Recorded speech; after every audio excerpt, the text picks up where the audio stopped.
네, 지난 12월에 우리 대림절로 인해서 절기로 인해서 다른 본문 말씀을 함께 나누었고요. 이제 다시 원래 말씀 듣던 누가복음으로 우리 순서대로 다시 오늘 본문 이어져서 함께 말씀 듣도록 하겠습니다. 사람들 중에 좀 겉과 속이 다른 사람들 있죠. 여러분 그런 사람들 만나 보시죠, 종종. 내가 그런 사람일 수 있다는 생각도 하셔야 되는데, 네. 우리 그런 사람들 주변에 많이 만나요. 겉과 속 다른 사람 만나면 여러분 어떠신가요? 좀 대하기 많이 힘들 겁니다. 솔직하지 않은 그 분위기와 그 느낌을 대하는 게 솔직히 그렇게 기분이 썩 좋지는 않고요. 또 게다가 그냥 속마음을 안 드러내는 정도가 아니라 아예 자기를 완전히 포장해서 정말 그렇게 안 좋은 사람인데 겉으로 막 착한 척하고 괜찮은 척, 사람들 앞에서는 그러면서 단둘이 있거나 홀로 있을 때는 굉장히 다른 모습을 보여주는 사람을 보면은 굉장히 위선적이고 다시는 별로 만나고 싶지 않은 그런 마음 들지요. 그런데 반대로요, 이런 경우도 있죠. 반대로 어떤 분들은 또 너무 정직하시죠. 그래서 속마음을 있는 그대로 다 막 표현하는 분들도 있어요. 얼굴 표정에서 이렇게 속마음 감추기 힘든 분들이 있잖아요. 이렇게 다 드러나는 분들이 있고, 또 어떤 분들은 그런 얘기 하시죠. 나는 속에 있는 거 이렇게 담아두지 못하는 성격이야. 난 다 말해야 돼. 그리고 막 있는 그대로 안에 걸 막 다 얘기하시는 그런 분들도 있어요. 여러분 뭐가 좋을까요? 속마음을 겉으로 안 드러내는 게 좋을까요? 아니면 솔직하게 드러내는 게 좋을까요? 여러분 뭐가 더 좋은 것 같으세요? 그냥 얼핏 생각해 보면 안에 있는 거를 겉으로 드러내는 것이 좋은 것 같긴 하지만, 그래서 그런 분들 그런 말씀 많이 하잖아요. 나는 뭐 담아두진 않아. 나는 뒤끝은 없어. 그리고 말은 하지만 사실 그걸 듣는 사람은요 굉장히 상처를 받거나 힘든 경우들이 있거든요. 이 겉과 속이 다르면요 사람을 힘들게 합니다. 다른 사람 힘들게 해요. 그런데 겉과 속이 같아도 그것도 힘들어요. 사실은. 그것도 사실 주변 사람 되게 힘들게 하거든요. 그래서 결국 중요한 거는 겉과 속이 같은가 다른가 보다 사실 좀 더 중요한 문제는 우리 속마음이, 진짜 문제는 속마음이 썩어 있다는 것이 사실은 더 문제의 원인이 되겠죠. 속마음이 썩어 있기 때문에 여러분 그걸 감추든지 드러내든지 그거는 방법의 차이일 뿐 근본적인 문제는 똑같다는 것이죠. 오늘 말씀에서 예수님은 속마음이 썩어 있으면서 겉으로는 괜찮은 척 이렇게 위선적으로 행동하는 바리새인들에 대한 질책하는 내용이 오늘 말씀이에요. 오늘 보면 37절을 보면 예수님께서 한 바리새인의 집에 식사 초대를 받으셨습니다. 여기서 등장하는 바리새인이라는 누굴까? 바리새인은 복음서에 많이 나오고 우리가 그냥 얼핏 생각하기로 굉장히 예수님으로부터 많이 혼나서 나쁜 놈들이다 이런 생각을 많이 갖고 있지만, 실제로 바리새인들은요 어떤 사람들이냐면 일상생활을 하나님의 뜻대로 살기 위해서 정말 노력했던 사람들이 바리새인들입니다. 이들은 하나님의 말씀을 잘 지키고 일상생활에서 잘 순종하면 자기 민족인 이스라엘이 다시 그 놀라운 옛날의 영광을 회복할 수 있을 거라는 믿음을 갖고 있었어요. 그래서 열심히 일상생활에서 하나님 말씀 따라 살았습니다.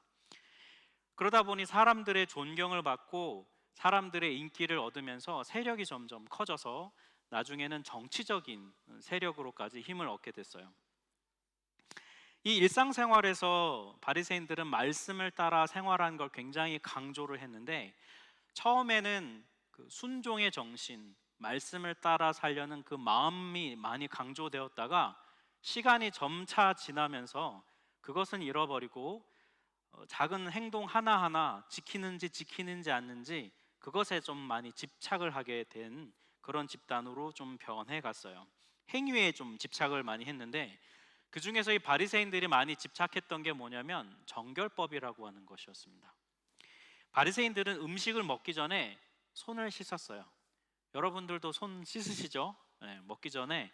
근데 우리가 손을 씻는 이유는 위생적인 이유잖아요. 더러운 손으로 먹지 않기 위해서. 하지만 바리새인들이 손을 씻은 이유는 위생적인 이유가 아니라 이들은 영적인 이유로 손을 씻었습니다. 바리새인들은 일상생활에서요 거룩한 삶을 살려고 노력했어요. 그래서 밥을 먹는 아주 이 기본적인 행위에서도조차 이들은 거룩하게 이 밥을 먹고자 했어요.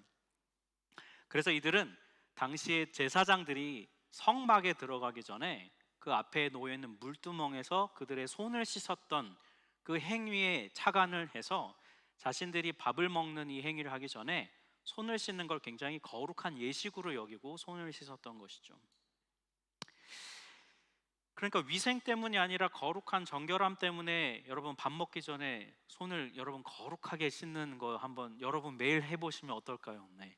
몇 번 하다가 집어치우시지 않겠어요? 여러분 식기도도 짧게 하는 우리가 그거 하겠습니까? 근데 이들은 그럴 정도로 밥 먹기 전에 했다는 건 그만큼 이들이 얼마나 열심히 했는지를 우리가 알 수 있잖아요.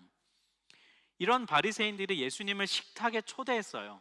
당시의 바리새인들은 아무거나 밥 안 먹었거든요.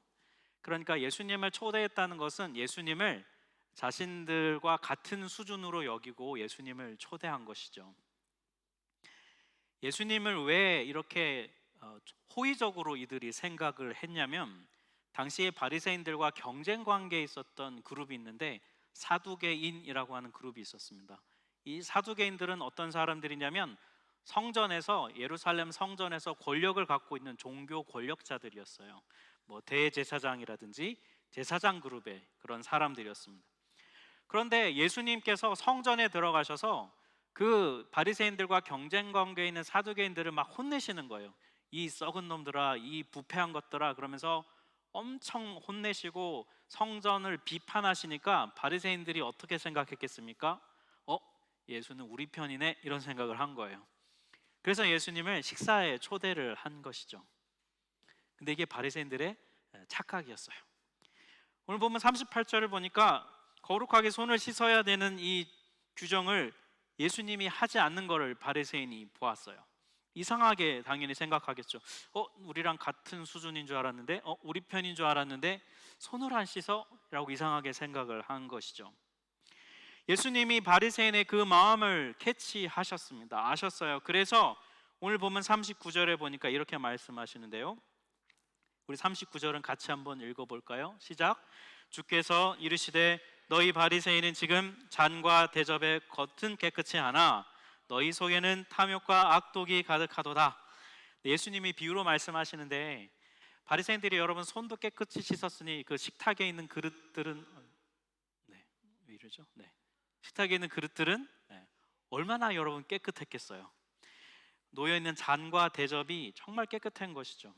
그래서 예수님께서 그 깨끗한 잔과 대접을 보면서 이렇게 말씀하시는 거예요.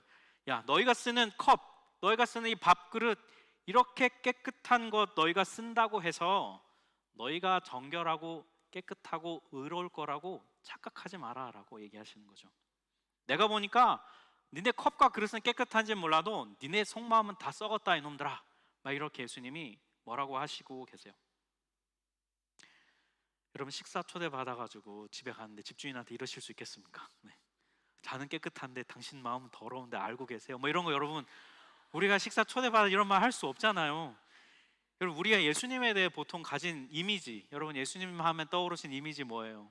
대부분 그 목자 옷 입고 양 한 마리 들고 인자하게 웃고 있는 거, 우리 보통 예수님은 그런 이미지 많이 생각나잖아요. 인터넷에 찾아보면 뭐 만화 캐리커처 그림으로 보면 뭐 예수님이 옆에서 막 힘들게 이러고 있는데 뭐 영차 힘내 으쌰 뭐 이런 어떤 막 예수님에 대한 좋은 이미지의 그림을 우리가 많이 알고 있는데 오늘 이 본문을 보면 성경을 읽어보면 예수님 직설적으로 말했을 때 굉장히 정확하게 괴짜 같아요. 예수님 정말 이런 말씀을 하고 계시죠. 바리새인들이 가졌던 그 마음의 태도, 즉 밥 먹기 전에 거룩한 의식처럼 손을 씻으면서 나는 깨끗해, 나는 정결해, 이런 마음을 가지는 그 태도에 대해서 예수님은 굉장히 신랄하게 비판을 하고 계시죠. 그 자리에 있는 바리새인들이 굉장히 민망했을 것입니다, 분명히. 근데 그 책망의 내용이 오늘 여기서 끝나는 게 아니라 읽은 우리 41절까지 읽었는데요, 본문 뒤편 읽지 않은 42절부터 44절까지 세 절에 걸쳐서 예수님이 세 가지를 바리새인들을 더 책망하시는 내용이 나와요.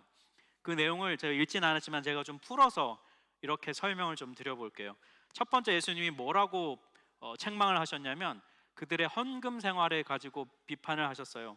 야, 너희들이 평소에 11조도 하고 감사헌금도 하고 뭐 건축헌금도 하고 선교헌금, 구제헌금 다 하는데 그리고서는 너희들 스스로 굉장히 자랑스럽게 여기는 모양인데 그러면 뭐 하냐? 니들 안에 사랑하는 마음이 없는데 이렇게 비판하세요.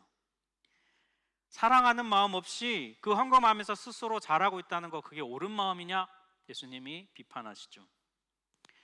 오늘날 우리에게도 좀 이런 마음 있잖아요, 여러분. 어떤 일이 있는데 내가 돈을 내요. 뭐 기부를 하거나 헌금을 하고 나면 뭔가 내 할 일 다 했다는 느낌 들 때가 있잖아요. 우크라이나 사람들을 돕시다. 그러면 막 헌금을 걷고 이러면 헌금을 내고 나면 뭐예요? 아, 이제 난 내 할 일 다 했다. 이런 마음, 그런 마음 들 때가 있잖아요. 돈을 내고 나서 마치 내 할 일을 다 한 것처럼 생각하는 마음. 내가 어떤 내 마음의 큰 짐을 다 덜어내 버렸다고 느끼는 그 마음. 사실 기부하고 헌금하고 내는 것 자체가 나쁜 일은 결코 아니지만 예수님은 뭘 말씀하시는 거냐면 그걸로 스스로 만족하는 그 마음에 대해 꼬집고 계신 거예요. 사랑하는 마음으로 하지 않는 것을 얘기하시는 것이죠. 예수님은 이어서 또 말씀하십니다. 바리새인 너희들 예배하는 태도, 너희들 그건 내가 얘기 좀 해야 되겠다 얘기하세요. 바리새인들을 회당이라고 하죠. 오늘날로 하면 예배당 이런 곳에 앉아서 늘 오면 여러분 다 지정석 있으시죠? 제 앞에서 늘 지정석에 계시거든요. 이렇게 대부분 보면 거기 앉아가지고 거룩한 척 막 이렇게 기도하고 있으면 뒤에서 와서 사람들이 정말 저분 대단한데 역시 신앙심이 뛰어나 이런 얘기를 수군수군 막 하는 걸 들으면서 스스로 막 흡족해하는 그 마음.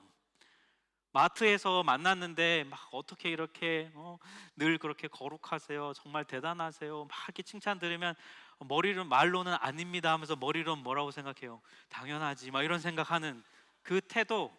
거기에 대해서 예수님이 야 니네 그거 뭐 하는 짓이냐? 하나님이 아니라 사람들이 인정해 주는 거 그거 듣고 스스로 높이는 거 그게 교만 아니냐? 우리도 여러분 사람들의 인정과 칭찬에 굉장히 좀 노예가 되어 있는 경우가 많아요. 언제 그런 걸 알 수 있냐면은 조금만 인정해 주면 막 기분이 좋다가 조금만 뭐라고 그러면 확 기분 나빠지고 나한테 한 번 뭐라고 그랬어 막 이러면서 마음 상해하고 막 삐지고 화내고 막 인상 쓰고 씩씩대고 막 미워하는 마음을 품는다면 우리 안에 우리가 사람들의 말과 인정에 굉장히 휘둘리고 있다는 것을 아셔야 합니다. 바리새인들에게 그런 마음이 있었다는 거예요. 여러분 식사 초대 받아가지고 이런 정도 했으면 이제 그만할 법하지 않습니까, 그죠? 네. 근데 예수님이 멈추지 않고 계속하세요. 당시에 바리새인들, 유대인들은 사람들이 죽은 시체를 가까이 하지 않았습니다. 왜냐하면 시체에 닿으면 부정해진다는 그 유대의 율법의 규정이 있었거든요. 여러분 그래서 무덤을 이들은 많이 피했는데 무덤은 보통 우리가 이렇게 표시를 하잖아요. 그 위에 이렇게 흙을 쌓아서 둥그렇게 만들던지 뭐 돌을 쌓던지 해서 여기가 무덤이라는 걸 표시를 하죠. 그런데 당시에 가난한 사람들은 여러분 그렇게 무덤을 따로 만들 수 있는 그런 여건이 되지 않았기 때문에 가족 중에 누군가 죽거나 하면 땅을 파서 묻고 그냥 평평하게 덮고 그냥 끝나는 거예요. 거기에 무슨 다른 표시를 더 할 수가 없었죠. 그러니까 시간이 지나면 어떻게 됩니까? 그냥 길처럼 되니까 사람들이 그 위를 그냥 지나다니겠죠. 그러니까 무덤을 가까이 하지 않으려는 무덤에 가까이 하면 부정해진다는 걸 자기도 알지 못한 채 부정해지고 있는 것이에요. 예수님이 거기에 대해서 뭐라고 비난하시냐면요. 그냥 평평하게 한 걸 가리켜서 한국의 어려운 말로 평토장 무덤 이렇게 말해요. 평평하게 흙을 덮어서 했다 해서 평토장 무덤 이런 말을 하는데 예수님이 이렇게 얘기하십니다. 니네가 마치 평토장 같은 놈들이다 이렇게 얘기하시는 거예요. 무슨 말이냐면 너희들이 그렇게 위선적으로 신앙생활하면서 다른 사람들 또한 니들이 그런 위선적인 신앙생활 하도록 전염시키고 있다. 너희들도 모른 채 마치 평토장 위에 무덤을 지나가면서 자기도 모르는 사이에 부정해지는 것처럼 니들도 똑같이 위선적으로 신앙생활하면서 사람들에게 이렇게 살아야 해라고 말하고 있다면 니들이 바로 평토장 같은 놈들이다 이놈들아 막 이렇게 예수님이 굉장히 아주 비판을 하시죠. 이렇게 팩트 폭격을 막 했더니 그 자리에 있던 한 율법 교사가 45절에 보면 이런 말을 해요. 선생님, 이렇게까지 말씀하시면 우리까지도 모욕하는 겁니다. 여기 보면 우리까지도라고 돼 있는데 당시에 바리새인들 중에서도 특별히 그 율법을 좀 더 세밀하게 연구하던 사람들이 있어요. 그들을 가리켜 율법 교사라고 했고 다른 명칭으로 서기관이라고도 합니다. 이들이 자기들도 욕 먹는 것 같아서 기분이 좀 안 좋았던 것 같아요. 그래서 거의 좀 너무하신 거 아닙니까? 한마디로 이 얘기를 하는 거죠. 그랬더니 예수님이 어떻게 반응하셨을까요? 오늘날 말로 표현하면 이렇게 합니다.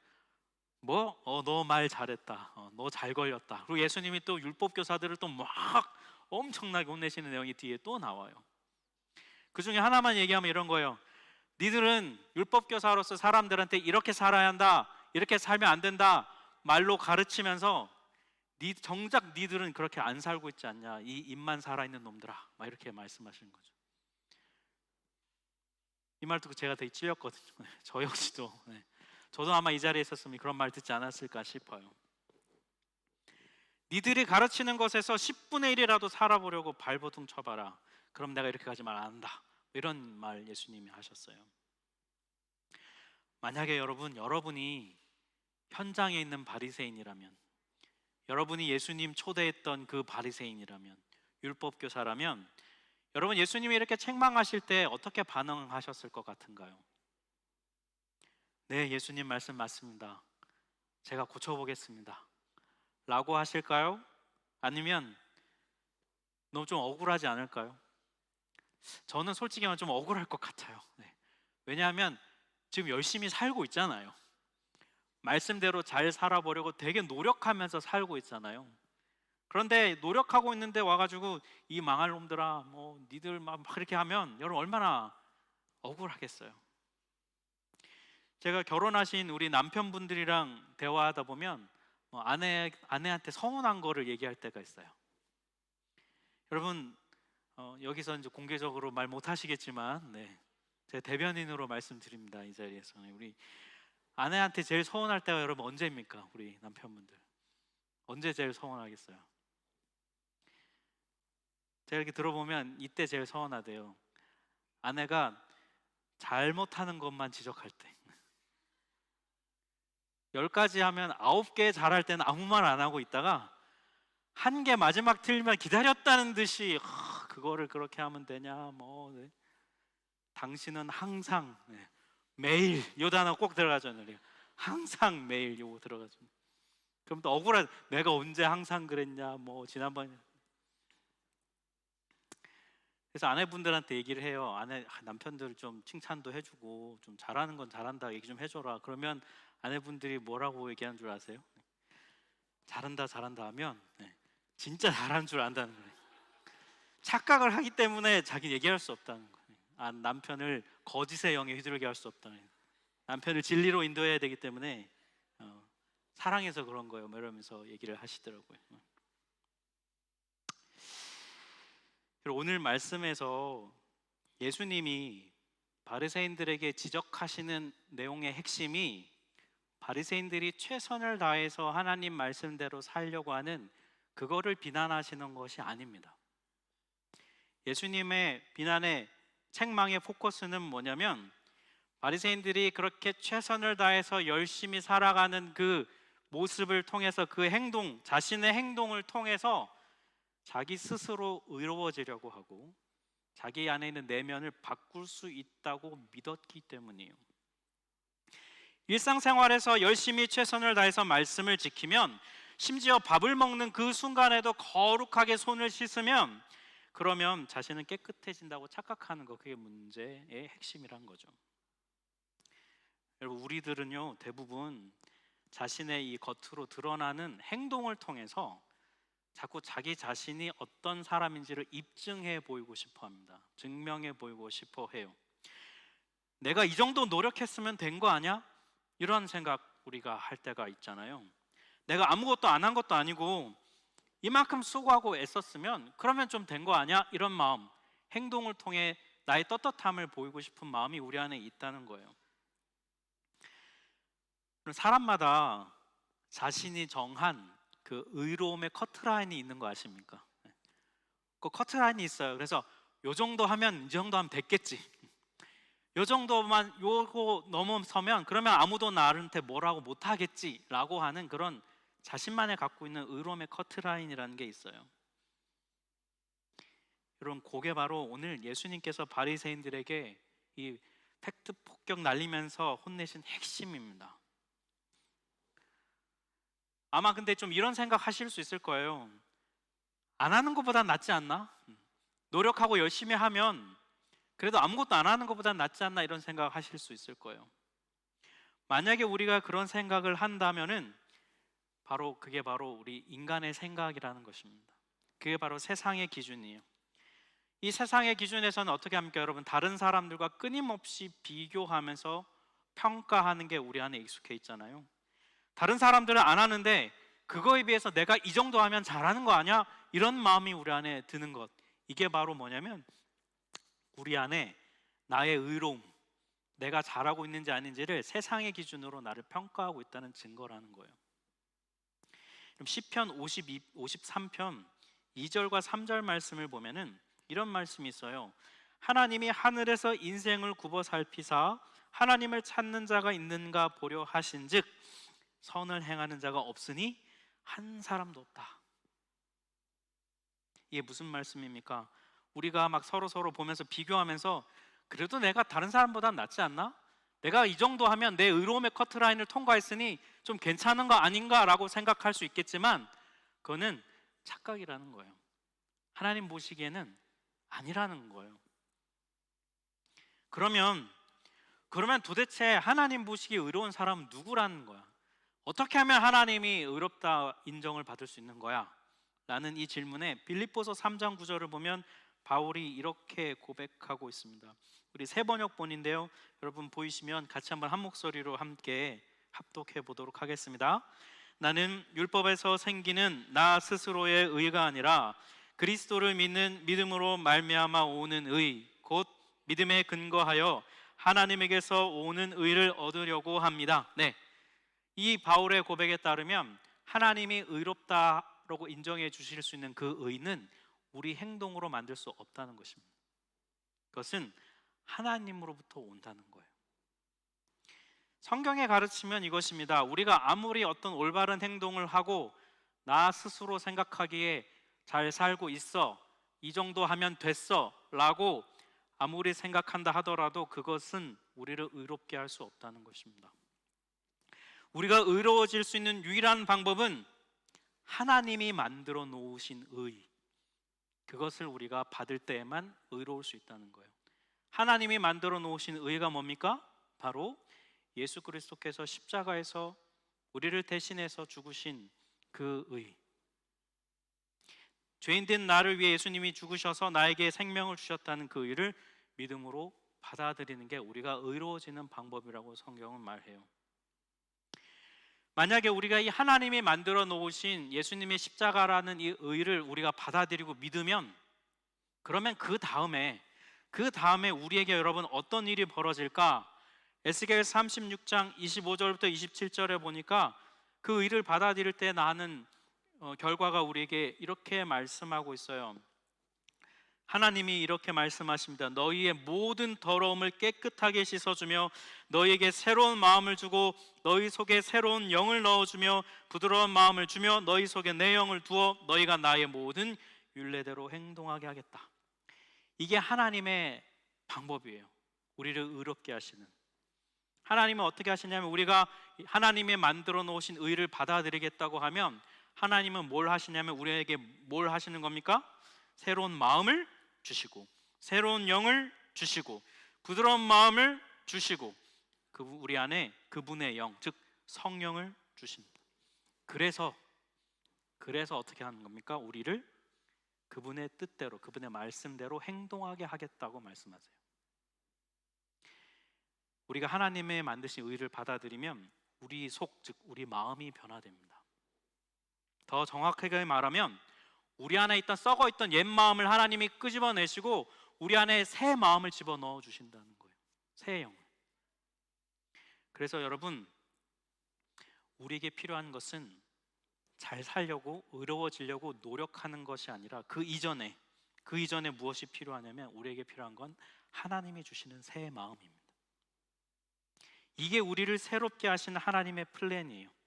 그리고 이게 바로 오늘 예수님께서 바리새인들에게 말씀하시고 싶은 핵심적인 내용입니다.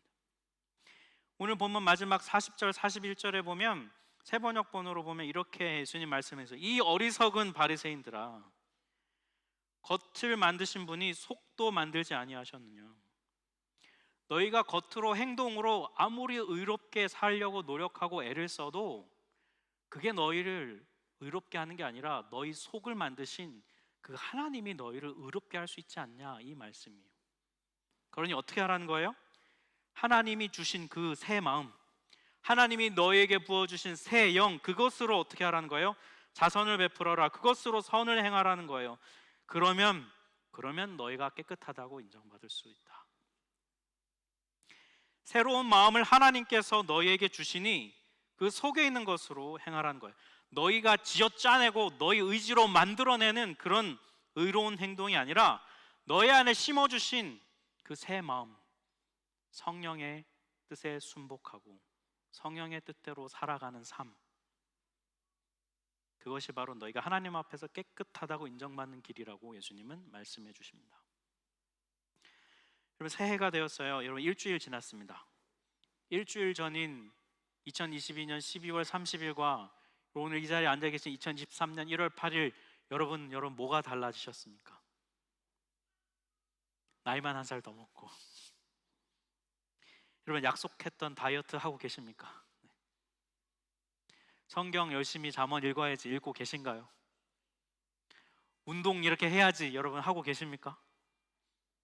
네, 하고 있다면 잘하고 계신 거예요. 네. 그런데 중요한 건 뭐냐면 그 행동이 여러분을 새롭게 할 수는 없어요. 우리의 새로움은 하나님으로부터 옵니다. 우리를 새롭게 하시는 새 마음을 주시는 하나님, 그 새 마음이 우리를 새롭게 할 수 있어요. 그러니 사랑하는 여러분, 2023년도에 우리 하나교회가 세움의 공동체라는 비전을 위해서 함께 품고 기도하러 나아가려 하는데요, 가장 우리에게 필요한 건 뭐냐면 바로 하나님이 주시는 새 마음입니다. 우리가 온전히 세워지려면, 여러분이 세워지려면, 여러분의 삶이 세워지려면 여러분의 노력이 아니라 하나님이 주시는 새 마음, 주님이 이미 우리 안에 주신 그 성령을 따라서, 그 새 마음을 따라서 살아갈 때에 우리의 삶은 하나님의 뜻대로 세워질 수 있습니다. 그리고 그런 여러분 한 사람 한 사람이 모인 이곳이, 이 교회가 세움의 공동체가 될 수 있어요. 우리가 세워지려면 하나님이 주시는 의가 필요합니다. 예수 그리스도의 십자가로부터 오는 은혜가 우리에게 필요합니다. 노력으로 세우면 언젠가는 무너지지만 하나님이 주시는 의, 즉 은혜로 세우면 허술해 보여도 여러분 무너지지 않습니다. 사랑하는 여러분, 2023년에 부디 여러분의 삶이 하나님이 주시는 새 마음으로 세워지시기를 축복합니다. 그리고 그런 여러분들이 모인 이곳이 세움의 공동체가 되기를 주의 이름으로 축복합니다.